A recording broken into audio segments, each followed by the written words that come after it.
వైద్య విద్య కోర్సులో ప్రవేశాల కోసం నిర్వహించే national eligibility cum entrance test NEET కుంభకోణాలకు ఆలవాలంగా మారింది.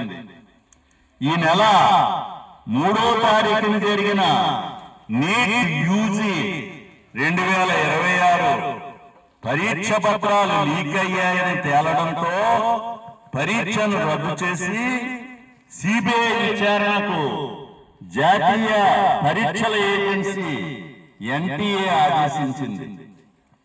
పేపర్ లీక్, పరీక్ష రద్దుతో 22 లక్షల మంది విద్యార్థులు అనవసరమైన మానసిక ఒత్తిడికి గురవుతున్నారు. ఏళ్ల తరబడి అవిశ్రాంతంగా శ్రమించి సిద్ధమవుతున్న విద్యార్థులు మరోసారి మానసిక ఒత్తిడి, తల్లిదండ్రులపై ఆర్థిక భారం, అనిశ్చితతో శిక్ష అనుభవిస్తున్నారు. వ్యవస్థ ఇన్ని లక్షల మంది విద్యార్థుల జీవితాలతో ఆడుకుంటుంటే మోడీ గ్యారంటీ ఏమైందనే ప్రశ్న ముందుకు వస్తోంది. పేపర్ లీక్ పై కేంద్ర ప్రభుత్వం సమగ్ర విచారణ జరపాలి.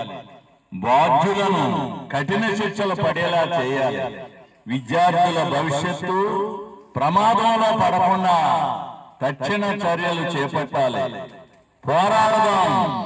ప్రజాస్వామ్యం, సోషలిజం, దేశ విముక్తి కోసం. లాల్ సలాం, లాల్ సలాం.